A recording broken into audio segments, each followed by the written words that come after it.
Айыл банк коммерциялык банкы 22 августтан тартып Россиядан акча которууга чектөө киргенин билдирген. Мындай чектөө банктын кардарларынын эсептерине жана карталарына акча которууларга гана тиешелүү. Бул жагдай белгисиз мөөнөткө токтотулгандыгын билдиришүүдө. Ошол эле учурда Айыл банк кардарларына Золотая корона, AstraZen жана Юнистрим эл аралык акча которуу системалары аркылуу которууну сунуштайт. Бир гана банк карталарына жана эсеп счетторуна которуулар токтоду.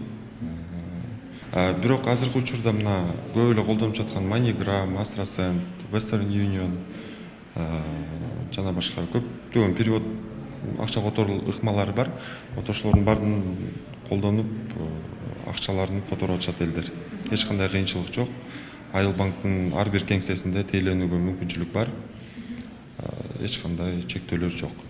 Ушундай эле чектөөнү Керемет банк, Мбанк банктары да киргизген. Кызматташтык токтогон банктардын катарында Орусиянын Сбербанк, Тинькофф жана МТС банктары да бар. Акча которуулардын токтогону боюнча азырынча Улуттук банк расмий билдирүү тарата элек.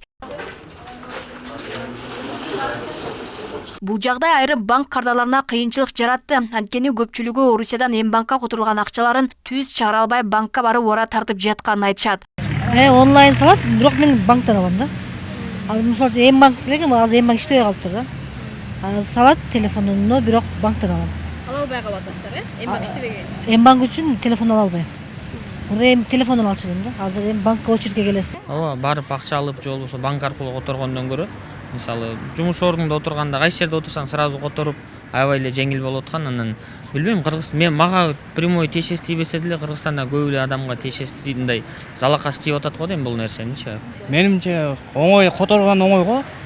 Эми үйдө отуруп эле үйдөн онлайн эле алып алган жакшы. Эми базар күндөр выходной күнү иштебей калса онлайн аркылуу иштеп алып алган жакшы да. Банктан убакыт кетет да, просто убакыттан турабыз да. Мындан сырткары акча которуулар паспорт аркылуу да жүргүзүлөт. Эл аралык акча которуу ыкмасы да кадимки тартипте иштеп жатат. Приложениянын баардыгы токтогон жок. Сбербанк аркылуу деле которуп атышат. Ыкма токтоду. Ыкма деген ал банк карталары, анан эсеп счеттору. Банкта эсеп счеттор болот да, анан банк карталары болот. Вот ошол эки мындайча айтканда банк тейлөө кызматына акча келбейт. Бирок международный система переводов деп айтабыз, ал эл аралык акча которуу ыкмасы токтой элек. Белгилей кетсек, 2024-жылдан баштап Орусиядан Кыргызстанга келген акчанын көлөмү 1 миллиард 316 миллион 175 миң 513 АКШ долларын түзгөн. Анын ичинен 208 миллион 958 миң 650 АКШ доллары сыртка чыккан. Акча которуу системаларынын ичинен кардарлар эң көп колдонгон Золотая корона жана Юнистрим операторлору болгон. Алмагүл Эрке, Байгызы, Адилбек Абдакимов, Ош ТВ.